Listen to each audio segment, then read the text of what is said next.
aravuga ngo umutwe w'amajambo uravuga ngo kwitegurira kugaruka kwa Yesu. Kandi ivyo mukwiye kubishishikara kuko muzi igihe tugezemwo.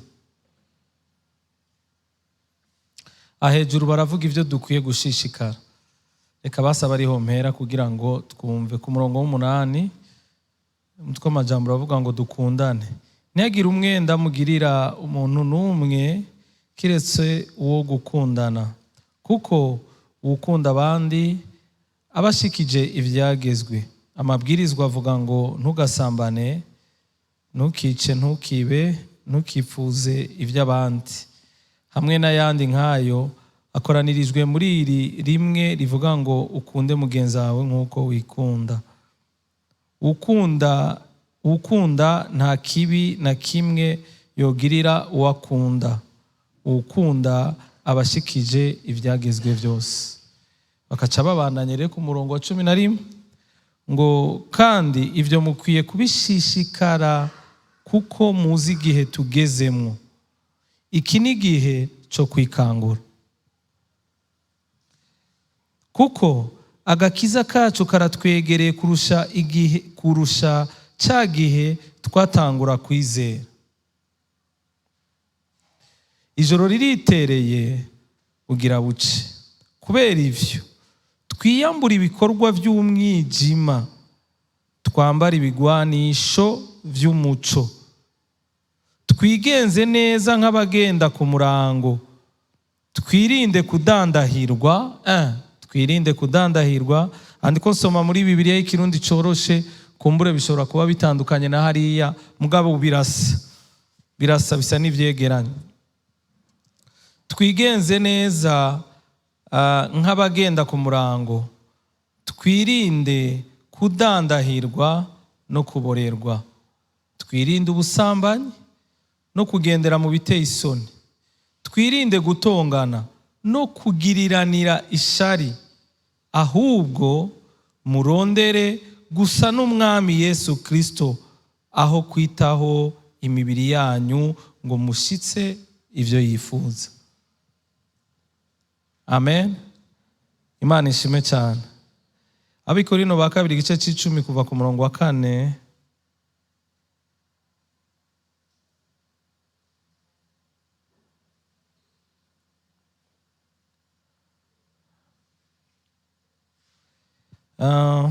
Abikorino ba 2 4 igice c'10 umurongo wa 4 haravuga ngo ibigwanisho tugwanisha ntibimeze nk'ibigwanisho vy'iyi si. Ibigwanisho twebwe nk'abana b'Imana tugwanisha ntibimeze nk'amagrenade, ntibimeze nk'amabombe, ntibimeze nk'amarokete, ntibimeze nk'amamisire, ntibimeze nk'amadrone. Ubuhinga bushasha bugezweho bw'ibigwanisho vyacu twebwe nk'abakristo. Mbe kubera iki iyo ijambo rivuze ibigwanisho? Ni kubera iki ijambo ry'Imana ritubwira ko tukwiye kwambara? Mu Baroma batubwiye ngo twambare Kristo, tugende nk'abo murango. Aha naho batubwiye ngo twambare ibigwanisho. Rero ngaha ndiyumvira ni kubera iki Paulo yavuze ngo twambare ibigwanisho?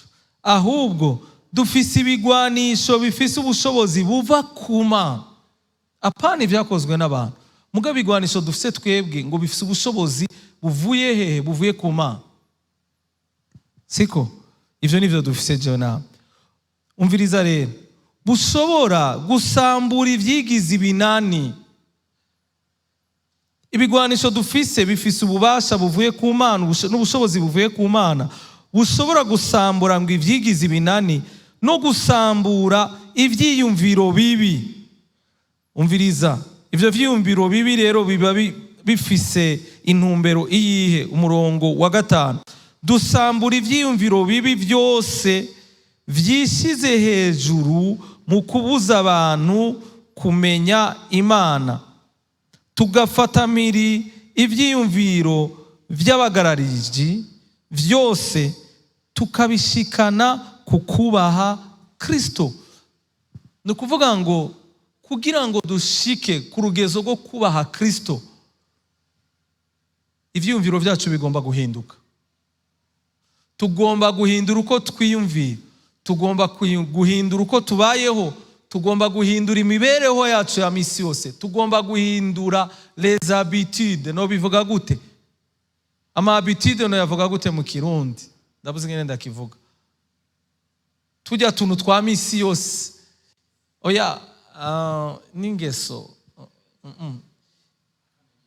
Ingene twigenza, ingene twitwara ku munsi. Kugira ngo dushike ku rugezo rwo kubaha Kristo, tugomba kugira ibintu byinshi bigenda birahinduka mu buzima bwacu bwa misi yose, mu mibereho ya misi yose.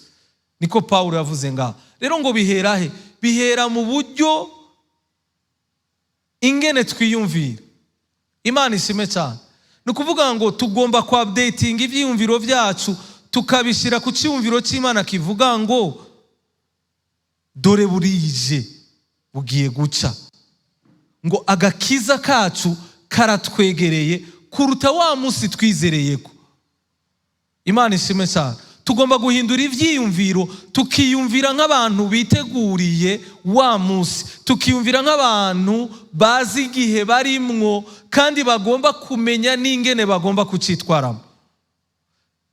Imana ishime cyane. Paulo yavuze ngo ndiruka, ngo ariko si nk'utazi yaja. Bishoboke ko hari abantu biruka mugabo batazi iyo bariko baraja. Ariko birababaje kandi birateye ubwoba nimba abakristo dushobora kwiruka mugabo tutazi iyo turiko turaja, tutazi iyo tugana.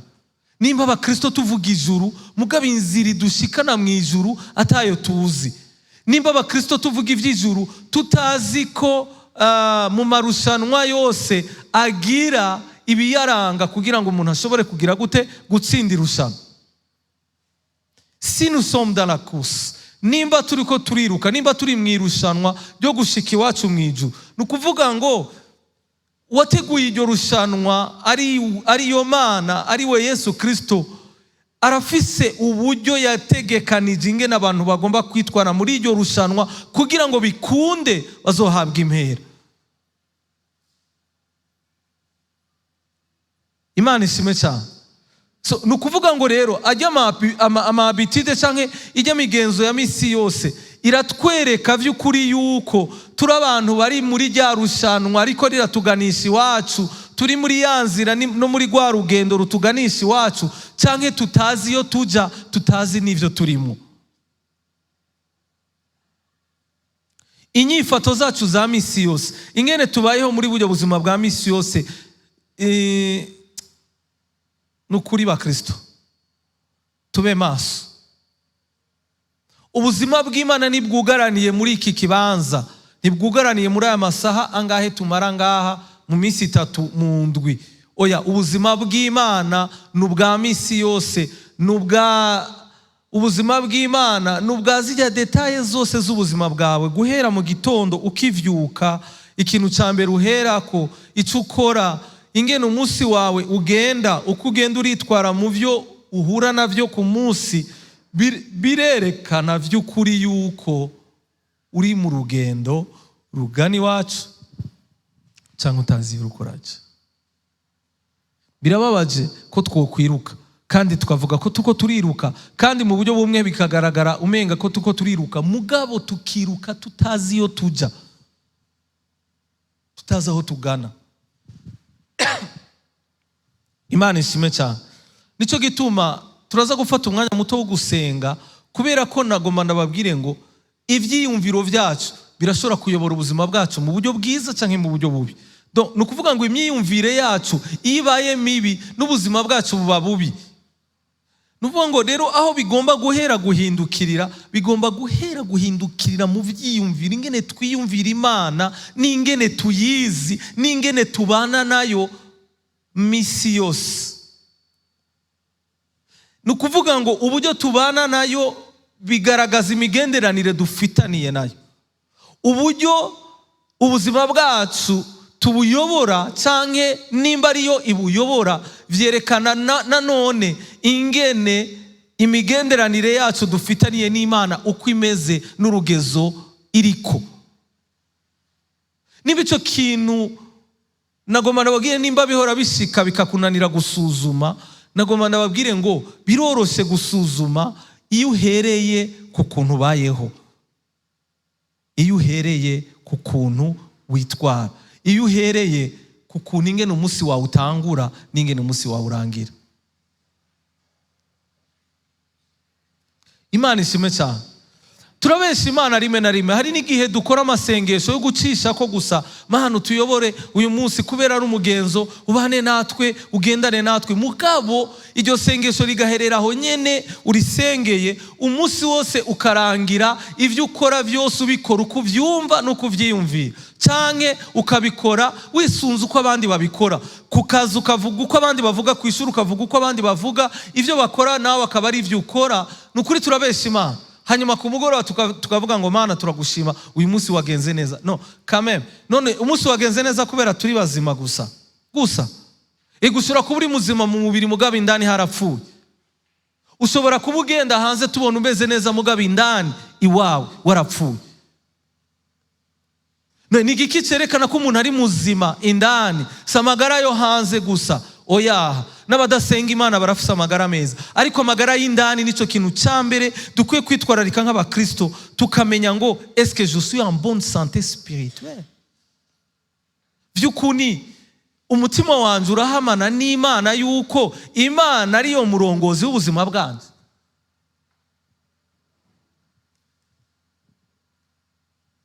Sinzi ko iki kintu tucumva abakristo. Ntidushobora kwiga umunsi wose tugenda uko dushaka, hanyuma hagera ku mugoroba tukavuga ngo Mana turagushimiye, uturinde turyama amahoro, nejo tuvyuka amahoro, turagushima ko twavyutse amahoro, utuyobore, uturongore. Mugabo ukaraba ubuzima bwawe, ukaraba ingene ukora, ukaraba ingene ugenda, ugasanga vy'ukuri nta burongozi bw'Imana burimwo. Rero reka ndababwira ikintu kimwe. Imana ntiturongora kubera twayisavye ngo iturongore. Oya, Imana iturongora mu gihe itwereka ivyo dukwiye gukora akaba ari ivyo dukora. Nico kitwereka ko Imana ariyo atuyoboye. Imana ntiturongora kubera ko tutariko turakora ibisanga. Oya, Imana iturongora mu gihe ituruko turakora ivyayo, tuko turakora ivyigomba, tuko turagenda uko igomba. So rero ikibazo gihari, iyo Mana tuvuga, iyo Mana dusenga, iyo Mana twama dusaba, kenshi ntituyimenya, n'abantu ntibayizi. Yesu ashimwe cyane. Rero kubera izo ngaruka zo kutamenya Imana, tuyikorera uko twumva, tubana nayo uko tuvyumva, aho tugeza gutahura naho nyene niko tubikora, uko tuvyumva, uko bitujemo niko tubikora. Ariko nagomba ndabasabe bano bakristo, muri ibi bihe tuba turimwo byo gusenga, uretse no muri ibi bihe, muri iyi minsi tutazi uko ingana dusigaranye, reka twige kwitwararika cyane gukomeza imigenderanire yacu n'Imana, kubera nico kintu gihambaye kandi gifise agaciro mu maso y'Imana no ku nyungu y'ubuzima bwacu. Ni n'inyungu yacu. Nukuri yuyoborwa n'Imana, nukuri wifuza yuko mu bihe ucamwo, mu bintu ugenda urahura navyo ku munsi, ingene uvyitwaramwo, ukagomba kumenya icyo Imana ivyiyumvirako. Nagomba nababwire ngo nivyo bitanga amahoro. Nibiba bibabaje biraduhumuriza mu mutima, turakomera. Turi kumwe? Imana ishimwe cyane. Okay, dusome muri Yeremiya. Hari ibintu bitatu nabonye bibera intambamye. Twumvise ngo ivyiyumviro bibi n'ibintu byose byishize hejuru kugwanya kumenya Imana mu buzima bwacu. Ndavugamwo bitatu muri byinshi kumbure, mugabo bitatu nyamukuru jewe maze gusoma mu ijambo ry'Imana nibi. Siko reka dusome Yeremiya igice c'icenda. Abafise Bibiliya y'ikirundi badusomere mu kirundi. Igice c'icenda dusome ku murongo 23 na 24.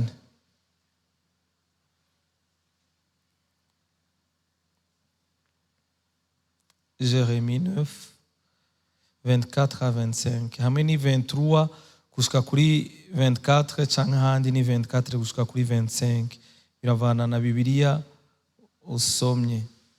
Yeremiya igice c'icenda umurongo, sinzi ko modutiza mikrofone kugira ngo udufasha gusoma adufashe gusoma. Dufashe pastor.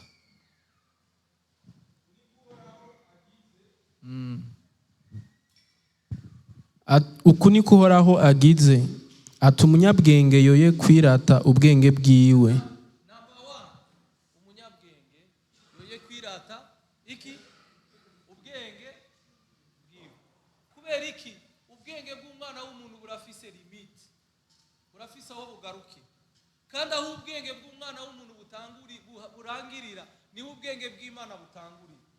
Nico gituma iyo ushatse gukoresha ubwenge bwawe kugira ngo utahure iby'Imana uripranta. Intambamyi ya mbere itubuza kumenya Imana nuko dushaka kwitahuza ubwenge bwacu. Ubwo twize mu ishure cyangwa ubwo dusoma mu bintu tugashaka gutahura iby'Imana twisinze ubwenge bwacu, turipranta. Amen. Yesu ashimwe cyane. Ubwenge nico kintu ca mbere nabonye kibera intambamyi abantu kumenya Imana.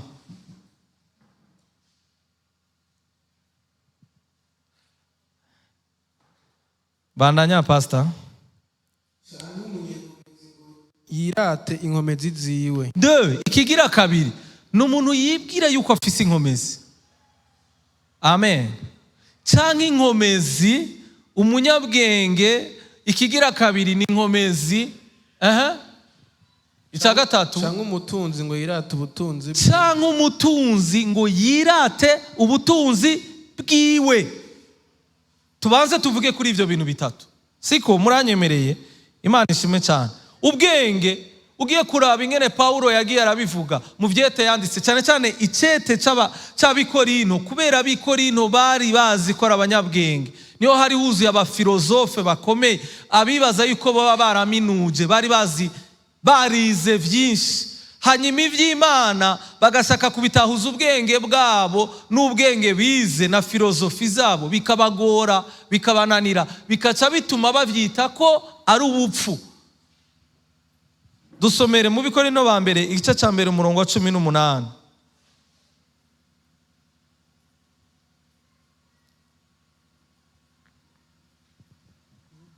Abikorino ba mbere igice ca mbere 18 ca mbere 1 Corinthiens 1 umurongo wa 18. Ubushobozi bw'umusaraba. Ubushobozi bw'umusaraba. Kuko ijambo ry'umusaraba kubahona ari ubupfu. Mwavyumvise? C'est folie. Kubahona. Ariko kuri twebwe abakizwa n'ubushobozi bw'Imana. Mu Kirundi coroshe haravuga ngo mu bisanzwe ubutumwa bw'umusaraba n'ubujuju kuba ariko barahona, ariko kuri twebwe abariko barakizwa ni présent continuel. Nukuvuga ngo abashishikara gukizwa ngo niki? Ngo n'ubushobozi bw'Imana. Nukuvuga ngo ubushobozi bw'Imana butangura gukora aho ubwenge bw'umwana w'umuntu bwagize gute? Bwagaruki. Mu gihe ubwenge bw'umwana w'umuntu ari bwo budomina, ubushobozi bw'Imana ntidushobora kubwexperimenta mu buzima bwacu. Amen.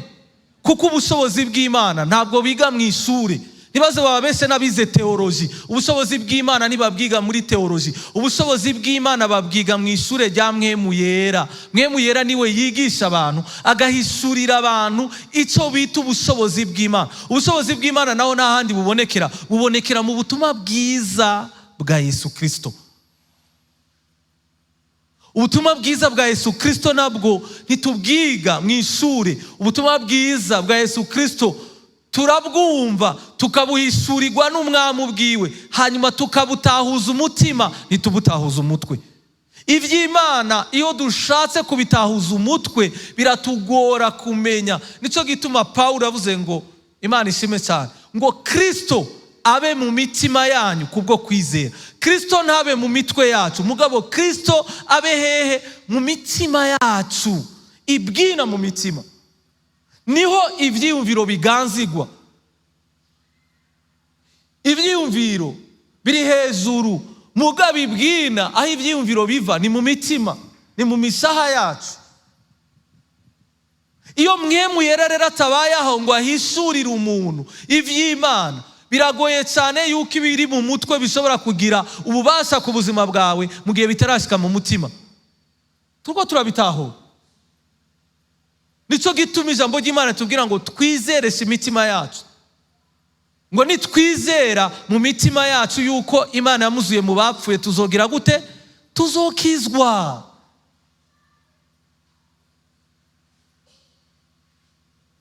Amen. Imana ishimwe cyane. Bandanya simba gato ku murongo wa 20.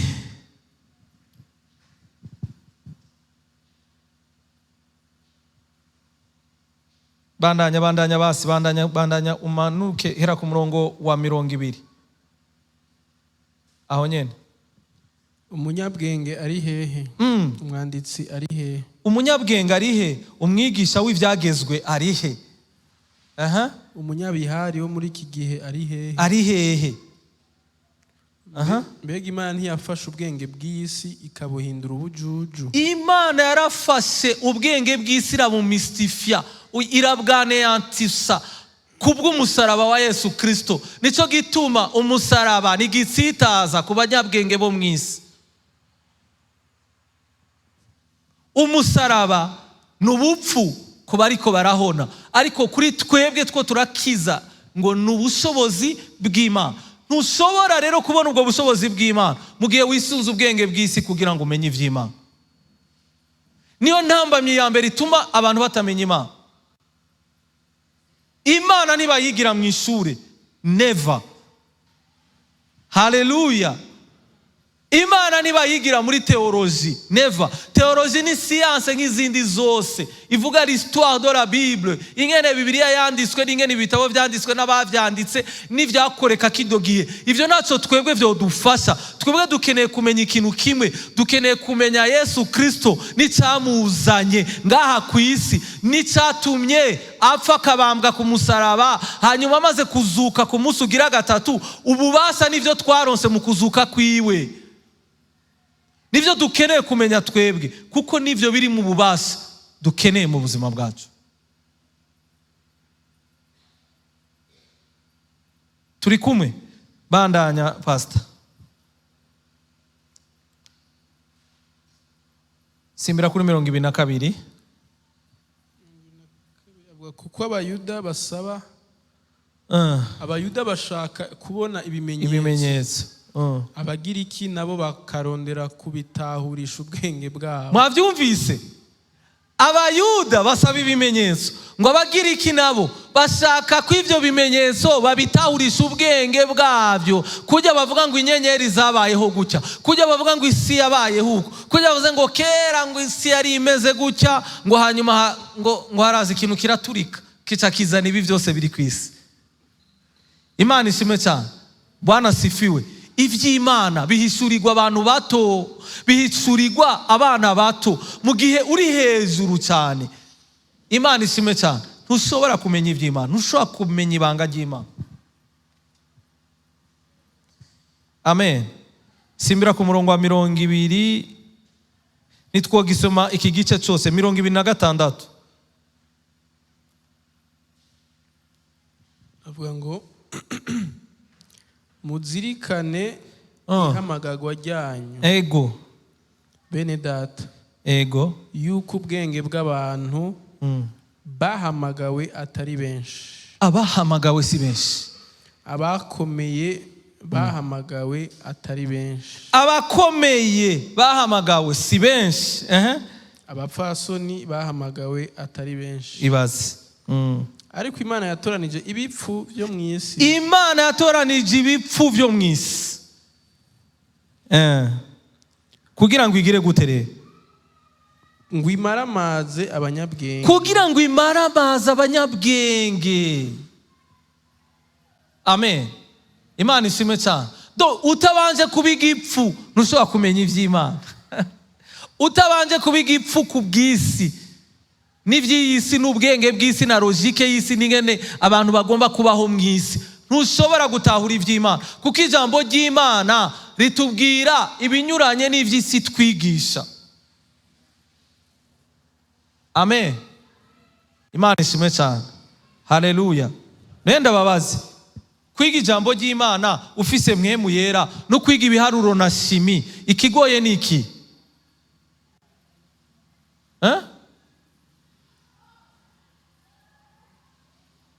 Shimi, ibiharuro, theorem d'Otares na bijya bindi byose twagiye turiga. Ikigoye ni iki? Kwera ivy'Imana tudaca amanota ngo tuzoje kubisabisha akazi. Nico gituma ari ibintu biciriritse byo hasi.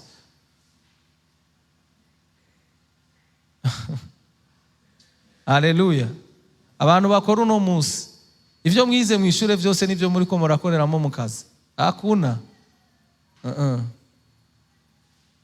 Ariko nagomba nababwire ngo ivy'Imana iyo uvyize ukabitahura, mwe muyera ko ari warongora ubuzima bwawe, biragutunga no mu buzima bwa misi yose. No mu buzima bwa misi yose ivy'Imana birashobora kudutunga. Ivy'Imana biduhereza amavaleur. Mugana nagomba nababwire ngo hariyo nabize amashure y'ubuganga bazi ngene inzoga ari mbi, mugari zo mboregwa za mbere. Bazi ko itaba ari ribi, mugari bo bambere barinywa, mugabo bakabwira abantu ngo itabi ririca, mugabo bo bikabananira kugira gute kuvyibwira. Ivy'Imana rero twe biduha ubuzima. Ubwo buzima nibwo butubashisha kubaho nk'uko Imana igomba. Amen. Nenda babazi ikintu kimwe, ugira ngo abantu babayeho neza bose ku isi nuko bize amashure menshi.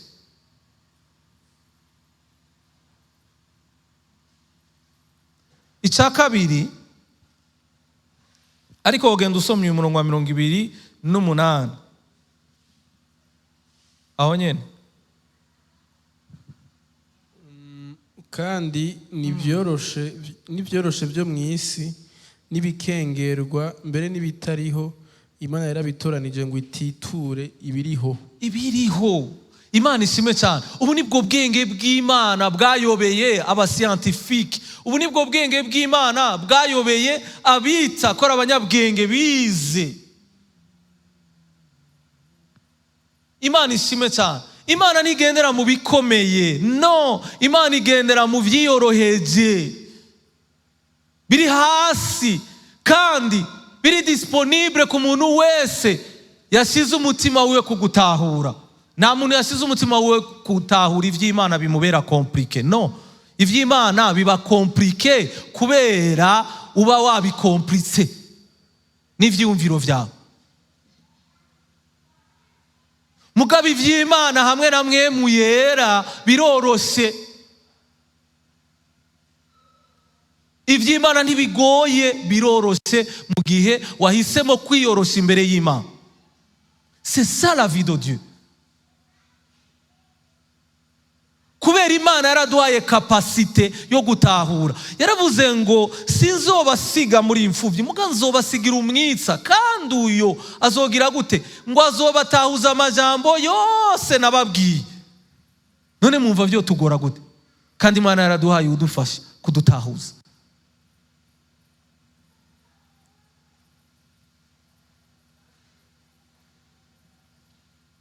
Haleluya. Nivyakunanira ni uzoba wabikomplitse, mugabo Yesu yaravyoroheje. Vuga ngo amen. Ikigira kabiri ni inkomezi umuntu yibaza ko afise, ziri mu bintu bituma abantu batamenya Imana. Amen. Paulo yaravuze ngo mu ntege nke zacu ni inkomezi z'Imana zitangura gukorera. Nagomba nababwire ngo aho inkomezi zacu zigarukira niho iz'Imana zitangura gukora. Igituma tutamenya Imana, igituma n'ubuzima bwacu n'Imana butaryoha, nuko twama twisunga inkomezi zacu. n'igituma n'ubuzima bw'Imana butunanira kubaho nuko twisunga inkomezi twibaza ko dufise. Iyo kapasite wibaza ko ufise atamana iyirimwo ntacyo ishobora kugushikanako, kuko iyo biza gukunda Yesu ntaba yarapfuye. Yesu yapfuye ku bwacu, kuko ivyo tutari kwishoboza we yaraje kubikora ku bwacu no mu kibanza cyacu.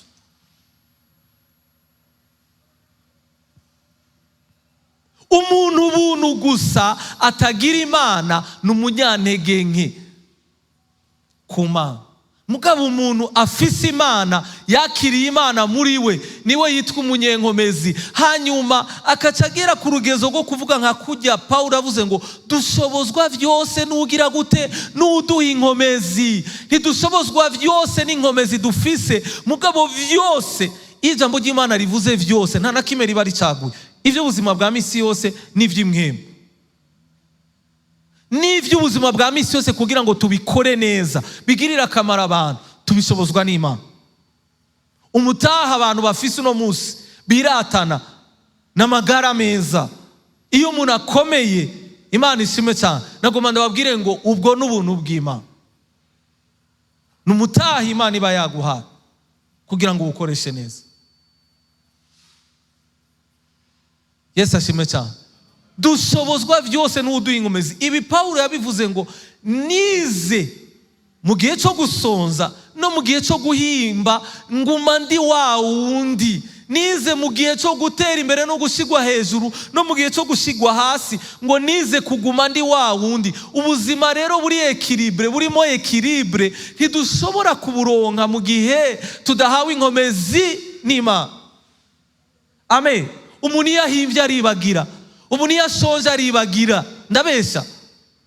Niko umuntu ateye.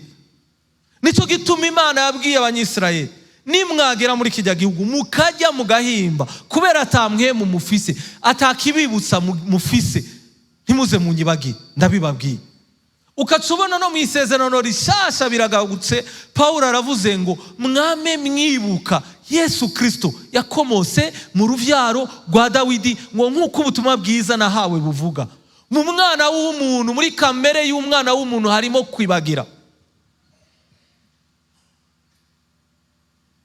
Iyo uhaze uribagira ko wigeze gusonza. Iyo ushonje uribagira yuko ari igihe Imana yigeze kukugira neza ukaronka ivyo ufungura. Niko umwana w'umuntu ateye. Kugira ngo rero ivyo vyose tubihuze, yaba mu gusonza yaba no mu guhaga, tugume turi babandi imbere y'Imana, dukeneye inkomezi z'Imana. Iyo ni kode Imana yonyene yibikiye. Umuntu afise vyinshi adafise Imana arasara, naho woba witonda gute. Kandi abantu basara mu buryo bwinshi. Abafise inkomezi n'abafise ubwenge uno musi bariko baragerageza gukora ibintu bihinyuza Imana. Ico Imana yakoze n'ukwerekana yuko bashoboye gukora ibishobora kungana n'ivyo Imana yakoze. Ubwo nibwo bwa bupfu bw'abantu bo mwisi. Yesu ashimwe cyane. Ubupfu rero bwacu twebwe nk'Abakristo n'ukwibaza yuko hari ico twokwishoboza twebwe ubwiwacu. Ubwo n'ubupfu bukomeye. Ubupfu bundi n'ukwiyangaza mu bintu kandi Imana mutari kumwe muri ivyo. N'ukwiyobora mu bintu vyitwa ko ari ivy'Imana twatangura, mugabo Imana wayisize inyuma hari. Imana tutari kumwe nta vyayo twokora. Imana itakoreye muri twebwe nta vyayo twoshobora. Donc ikigira kabiri rero gituma tudashobora kuexperimenta ubushobozi bw'Imana, tudashobora kubona bwa bubasha bw'Imana na kwa gukora kw'Imana mu buzima bwacu, ni inkomezi twibaza yuko dufise. Nivyo twibaza yuko dushoboye sans Dieu, Imana tutari kumwe. Ica gatatu n'ubutunzi. Niko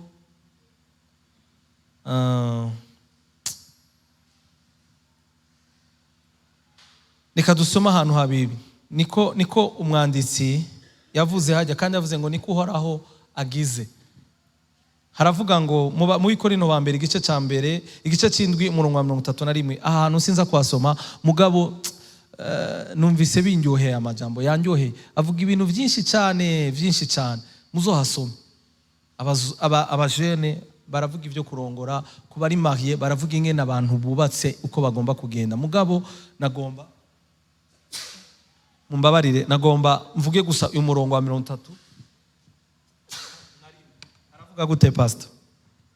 Abikorino ba mbere igice cy'indwi umurongo wa 31. Bikorino ba mbere igice cy'indwi umurongo wa 31 haravuga ngo n'abakoresha ivy'isi bamere nk'abatabishishikaye. Bamere nk'abatabishishikaye. Ababikoresha ngo se qui jouissent des biens de son monde, niko mu gifaransa avuga ngo mugababeho nk'abatari muri yo jouissance.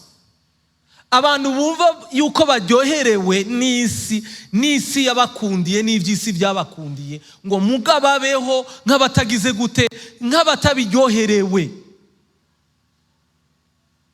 Niyo sokre yo kuronka, niryo banga ryo kuronka. Ukuronka vyinshi baho nk'utabifise, mugabo ukuronka vyinshi ugashaka kubaho nk'ubifise, ruzokwigera ubumbwa n'ivyo ufise, uzokwama ushaka ibirengeye ivyo ufise. Kandi kugira ngo ubironke uba witeguriye guca mu nzira zose zishoboka n'iziri ruhande y'Imana. Murabitegera neza abakristo, kwifuza ivy'isi. Imana ishimwe cyane, Bwana sifiwe. Ni intambamyi cyane gose ikomeye itubuza kumenya Imana. Ivyo dukeneye Imana irabiduha. Ivyo dufise kuri uyu munota Imana ishaka ko turonka twebwe. Iravye ingene dushoboye n'ivyo tudashoboye, n'ivyo dufise kuri uyu munota. Ivyo wifuza kugerako, aho wifuza gushika, Imana ishimwe cyane. Nimba atari Imana mwabivuganye, nibaza ko utari sure kuzobishikako.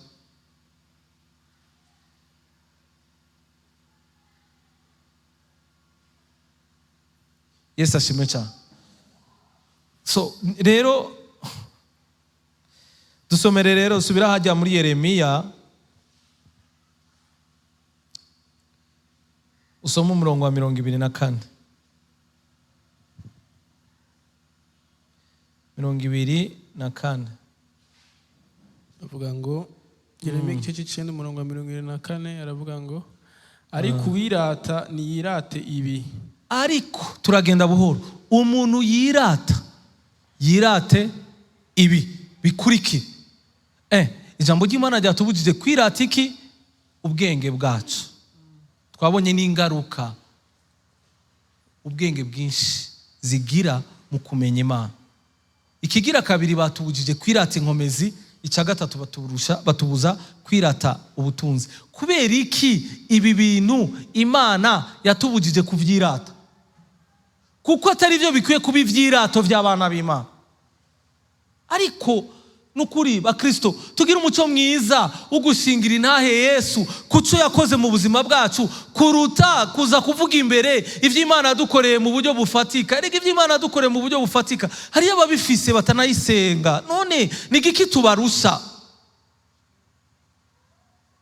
Akabijya kari hehe? Kw'ivyo tuza gushimira ko Imana yadukoreye mu buryo bw'umubiri hariyo abafise ibirenze. Kubera abantu bigishijwe nabi batazi Imana, bazi Imana itanga ibintu, bazi Imana ikora muri konsila no mu maambasade, bazi Imana ifise ububiko burimo abagabo n'abagore, bazi Imana ifise ububiko nka Bank Mondiale. Mugabo ntibazi Imana itanga ubugingo, itanga ubuzima busagutse, burimo amahoro, burimo umunezero, burimo umutuzo.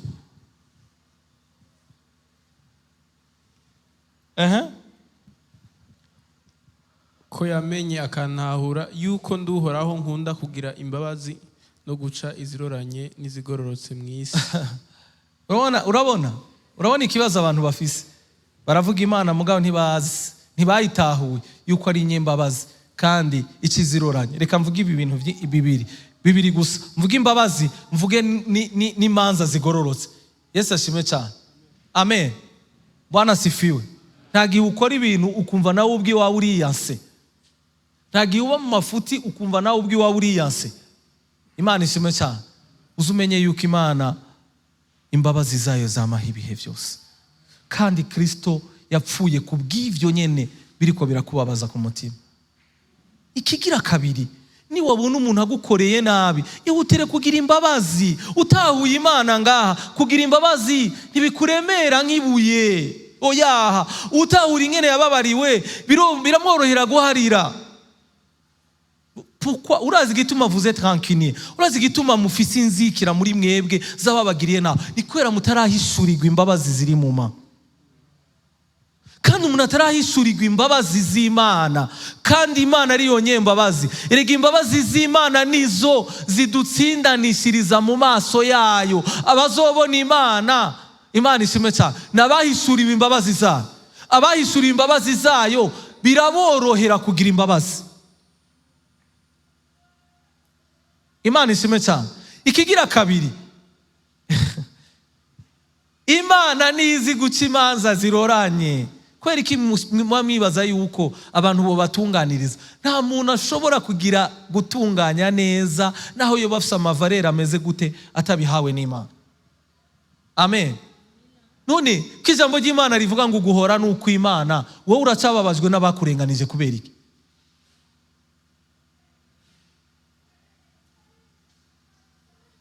Turacirukanga mu masentare kuburana n'abaturenganije.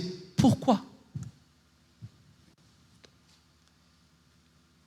Kubera tutazi bijya, kubera tutarahishurirwa yuko uguhora nuko Imana, kandi igihe nikiragera. Niwabona abantu bakwanga, niwabona abantu bakugira nabi, niwabona abantu bakurenganya, ibandanyirize bande ko uguhora nuko Imana. Reka umwanya wonyene uzotanga inyishu. Imana ishimwe cyane. Ariko murazi ikintu umugwaniza abashaka ko dushira imitima yacu n'ivyumviro vyacu kuri bijya batugiriye nabi no kuri bajya batugiriye nabi, kuruta kwibuka no gushira imitima yacu n'ivyumviro vyacu ku Mana yatugiriye neza. Erega ivyo Imana yadukoreye ntibingana n'ivyo baguhemukiyemwo. Bakristo, guhemukirwa ntikungana no kugira neza kw'Imana. Ni kubera ko ivyo bintu tubishize ku munzani, twama dusanga ibibi abantu badukorera ari ivyo bimara ku buzima bwacu gusumba icyiza Imana yakoze ku buzima bwacu. Ibanga ry'amahoro ni iryo. Shira umutima ku vyiza Imana yakoze, bizotuma udatakaza umwanya mu kwiyumvira ibibi abantu bakora. Erega ndababwira ikintu kimwe, none mwari muzi yuko abantu batagira Imana babayeho gute, bameze gute?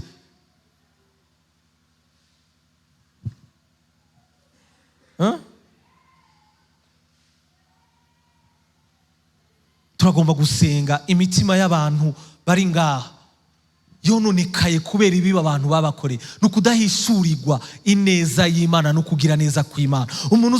Umunsi uzotangura guhishurirwa ingene Imana igira neza n'uburyo Imana yakugiriye neza, nagomba ndakubwire ngo uzoharira abakugiriye nabi, ntuzoba ukibuka ukundi ivyo bagukoreye, kubera ineza y'Imana irahaza, itanga amahoro, itanga umunezero. Igituma abantu barara badasinziriye ni stress z'ubuzima, nukudahishurirwa Imana. Kutamenya Imana n'ivyago byose bibaho. Sinzi igituma abantu ibintu bitera umubabaro, bitera agahinda, ibintu bibi gusa. Sinzi igituma ari byo biganza imitima yacu, biganza n'ivyumviro vyacu. Sinzi igituma. None ko Imana yavuze ngo ndabahaye amahoro, ndabasigaranye amahoro, kandi ngo si nk'uko abisi bagira gute bayatanga. Turi kumwe? None nimba Imana itanga amahoro nk'uko ntiyatange nk'uko isi yatanga, ni kubera iki tubura amahoro? Kubera amahoro y'Imana atari yaganza muri twebwe, ari ibindi bintu biganza. Bijya bindi biganza nivyo bitubuza amahoro. N'ahandi h'amahoro Imana yarayatanze, kandi naho tuzorara turasenga amasengesho angana gute ngo Mana duha amahoro, nayo izotanga kuruta uko yayatanze. Yarayatanze muri Kristo Yesu. Benya Kristo, uhishurirwe Kristo Yesu, amahoro y'Imana azoba ari muri wewe.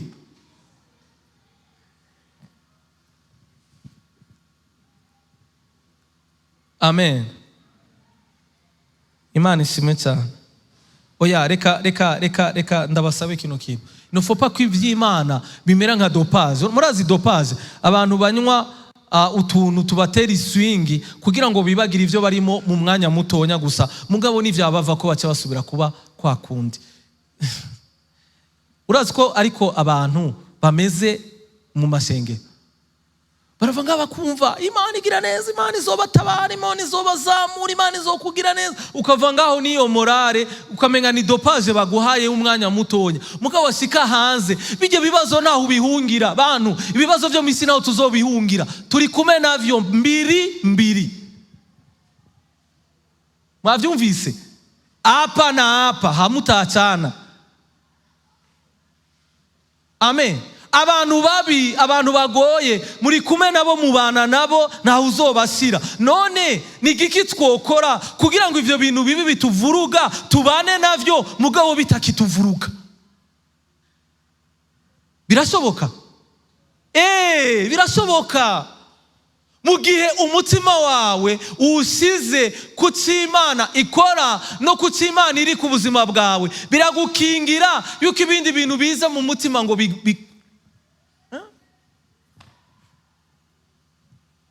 none abakristo nuko ubuzima bw'Imana buraryoshe sana kubana n'Imana, kumvira Imana biraryoshe. Umviriza, ubwo nibwo buzima mbayemwo. Imana imbwiye harira ndaharira, Imana imbwiye numa naho baba bariko baramponda ndanuma kandi nkaryoherwa. Amen. Bana sifiwe. Apana ko munuma kubera mwabuze uko mugira, siko mugabe imitima yuzuyemo ibindi. Oya, uguhora kube uko hehe uko mu mitima. Umviriza rero ndababwire ngo inyungu yo kumenya Imana ndababwire iyo ariyo niyo ngomba ko turangirizako, hanyuma dusenge. Yesaya igice cya 30 umurongo wa 15. Ndasoma mu Gifaransa, pastor udusomere mu Kirundi, nanje ndasoma mu Gifaransa.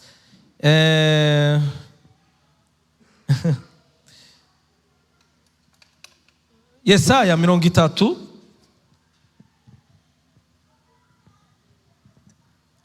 umurongo wa 15.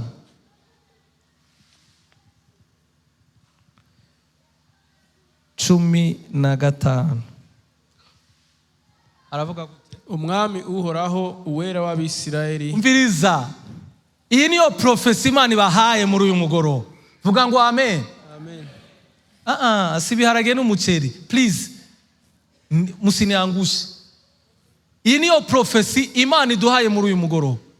Uku niko yari yaravuze ati mu guhindukira no mu gutekana niho muzokirira.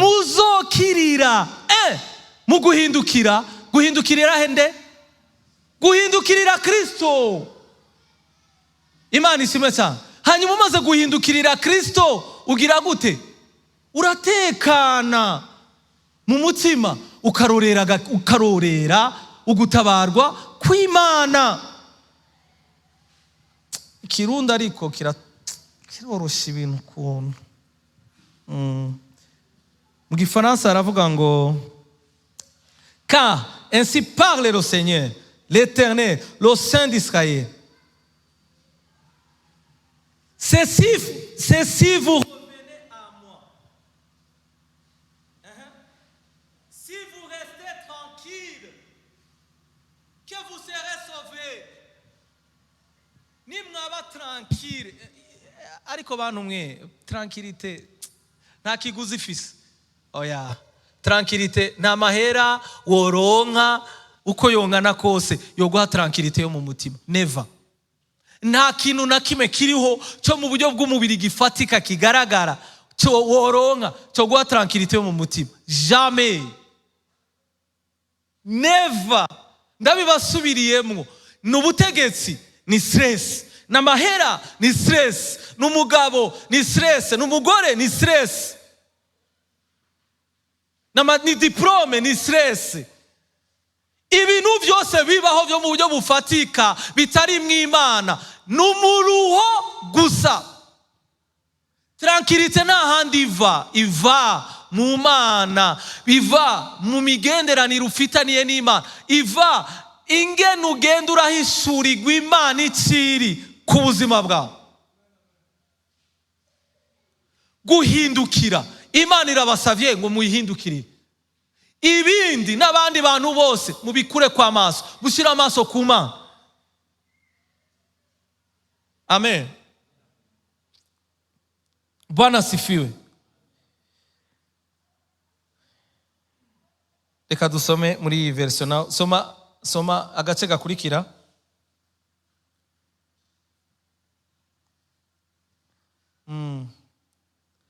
Aha mu Gifaransa muri iyi version aravuga ngo car ainsi a parlé le Seigneur l'Éternel, le Saint d'Israël. C'est dans la tranquillité et le repos. Aha niho nashaka. Ni muri tranquillité no muri repos. Ni mu gutuza. Ba Kristo ni mutuze, mushire ibirenge hasi, mutekane, nta kintu na kimwe mufise kububasha atari Imana yonyene ibashoboje. Sois tranquille. Sois dans le repos. Umviriza, akaruhuko Imana yaduhaye sakisabato, sakumusi, nakaruhuko ko mu mutima, nakaruhuko ko gukora ivyo wewe utari sanse gukora. Hari ivy'Imana yonyene ubwayo ariyo ibwirizwa kwikorera. Turuha kubera iki? Kubera tugerageza gukora ivy'Imana yabwirizwa gukora. Imana ishimwe cyane. Ngo c'est dans le calme et la confiance que sera votre force. Inkomezi zacu ziba hehe? Imana ishimwe cyane. Ziba muri calme, ziba mu gutekereza no mu kugirira confiance Imana. Iyo ufitiye confiance Imana urahabwa inkomezi. Imana ishimwe cyane. Umunsi Imana inganiriza hari muri iyi ndwi nyene nari mu bintu vraiment vy'ama merde, vuga ngo ama merde amwe na wohora ucamo les merde zitagufasha na kimwe, zitagufasha kuavansa muri na kimwe. Umutima ubabaye, umutima wuzuyemo ivyumviro bibi gusa, umutima wiyumvira abantu, wiyumvira sa. Imana ikiramira ijambo ndavuga ati Imana urakoze kunganiriza. Amen. Ubu je suis calme. Amen. Kandi nitube calme kubera atashwa dufisa atakindi twokora. Oya tube calme kuko ariyo attitude cyangwa ariyo nyifato ibereye ku bana b'Imana. Amen. Imana ishimwe cyane. Mose yabwiye gute abanyisraeli ku kiyaga gitukura? Abanyegiputa bari inyuma. Yababwiye gute? Gardez le silence. Munume, mutekane, kuko abanyegiputa mubona uyu munsi mutazokongera kubabona ukundi. None biradukundira. Akanwa kareka kuvuga mugaye imitima ikavuga. Naco bihindura. Iyo akanwa karetse kuvuga mugabo umutima ukavuga, ni umviriza birangana. Umviriza bingana ni nkuko uvuga amacinya na korera. Ni bimwe vyose biragira gute? Birica. Kuvuga birica ibitari ivyo, birica. Kubika mu mitima ibitari ivyo birica. Tugiriye attitude ijambo ry'Imana ritubari. Nukuri ndagoma nababwire ngo muzobona inyungu irimwo, kandi ndisi yuko umuntu wese azoronkera inyishu ngaho. Amen. Reka tuvyaguruke rero, dushimire Imana, dusenge, dusabe umwami wacu azigame imitima yacu. Iri ni ryo sengesho rimwe nifuza ko dusenga. Umwami azigame imitima yacu, ayikomeze, tube tranquille, imitima yacu iruhuke mu izina rya Yesu. Imitima yacu yagenewe akaruhuko k'Imana. Karuhuko k'Imana.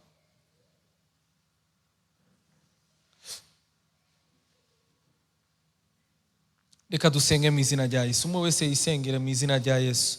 Mwami Yesu Kristo, data wa twese uri mu ijuru, ndagushimiye kubw'ubuntu bwawe, ndagushimiye kubw'ububasha bwawe, ndagushimiye kubw'ijambo ryawe. Mwami Yesu, uri Imana yo kwizerwa, uri Imana yo kwizigirwa, uri Imana y'ubuntu.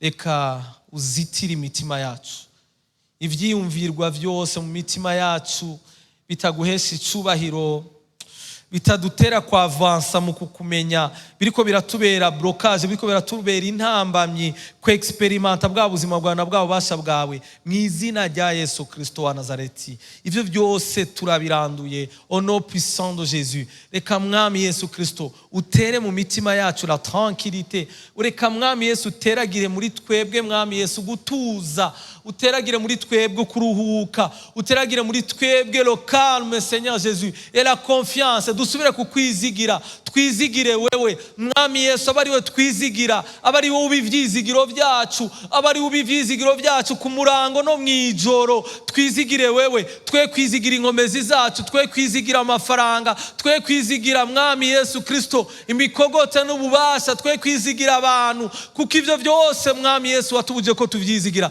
Twizere wewe, twizigire wewe, turabe wewe, tuguhindukirire. Uratubwiye ngo tuguhindukirire Mwami Yesu Kristo. Reka imitima y'abantu bose baje hano hantu bahindukire mu mitima yabo, berekeze muri kuri wewe, bahanga amaso kuri wewe, nkuko Dawidi yavuze ngo hendunamura amaso yanje ku misozi, ngo mbega ugutabagwa kwanje kuzova he? Kuzova kuhoraho yaremye ijuru n'isi. Reka Mwami Yesu Kristo wewe gusa bari we twitega kugutabagwa, iwawe gusa bari we twitega ugutabagwa, iwawe gusa abari we twitega intervention, iwawe gusa abari we twitega Mwami Yesu gukira, iwawe abari we twitega Mwami Yesu Kristo guhinduka, iwawe abari we twitega inkomezi, iwawe abari we twitega ukugira neza, iwawe abari we twitega ubutungane nyabwo, iwawe abari we twitega umugisha nyawo Mwami Yesu utava ku vyisi, utava ku kintu na kimwe, mu izina rya Yesu. Iwawe abari we twitega inkomezi muri ibi bihe bigoye, aho Mwami Yesu Kristo benshi bariko baraca mu bihe bikomeye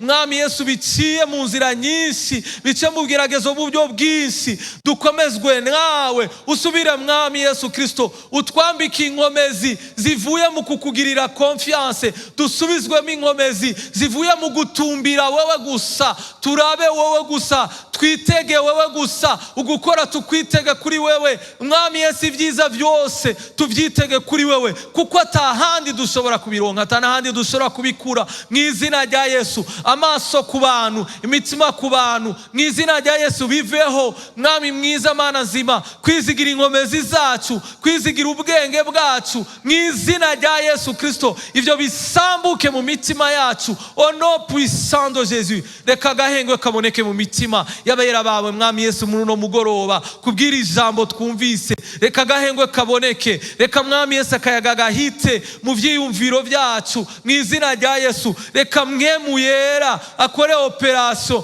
idasanzwe mu mitima yacu twese hano hantu mu izina rya Yesu. Dusubire kumva amahoro atemba, dusubire kumva umunezero utemba, dusubire kumva dusubijwemo inkomezi, dusubire Mwami Yesu kumva turyohere ubuzima bwawe mu izina rya Yesu Kristo. Dusubire kumva Mwami Yesu izara n'inyota yo gushishikara ivy'iwawe, yo kubandanya, yo gushika kure cyane, kuko hariho turongera inkomezi, hariho turongera byose muri uru rugendo. Nivyo turacika intege, turadenda bukigwa, ariko wamudusubizamo inkomezi, usubizamo inkomezi umuntu wese, twese hano hantu muri iyi myanya turimo yo gusenga. Usubire uduhagarike, usubire Mwami Yesu Kristo ukomeze umuntu wacu w'imbere Mwami Yesu, umwambike ubudahangangwa ku buryo umugwanizi atabubasha ashobora kumugirako, ku buryo Mwami Yesu ivyiyumviro bibi byose by'ubwoko bwose bidasubira kumugirako impact. Au nom puissant de Jésus,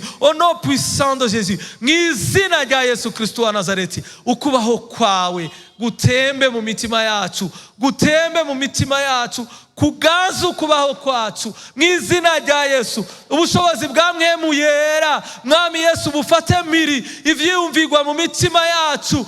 Mwami Yesu Kristo, nibidafise akamaro vyose turabifata miri Mwami Yesu, turabikweguriye, turabikugomoreye wowe Mwami Yesu Kristo mu izina rya Yesu. Utunganye uburyo twiyumvira, uduhindura uburyo twiyumvira, utwugurura amaso yacu y'imitima Mwami Yesu Kristo. Twiweze ivyo tubikiwe, twiweze ubwiza bwawe, twiweze ukubaho kwawe, twiweze ubwiza bw'umusaraba, ubwiza bwa yamva Mwami Yesu Kristo wavamo Mwami Yesu ku munsi ugira gatatu. Twiweze ububasha bwawe n'ubushobozi bwawe, duheze tubone bikora mu buzima bwacu, bihindura ukubaho kwacu, bihindura ubuzima bwacu. Turushirizeho gushushanywa nawe imbere mu mitima Mwami Yesu Kristo no hanze, kugira ngo tubere umugisha benshi. Turagushimiye, turaguhaye icubahiro, turagukomeye amashi, kuko uri Imana y'icubahiro kandi uri Imana yo kwizerwa. Icubahiro cyose ni cyawe ubu n'imyaka yose. Amen. Ubuntu bw'Imana n'amahoro y'Umwami wacu Yesu Kristo bigendane natwe mu izina rya Yesu Kristo. Amen.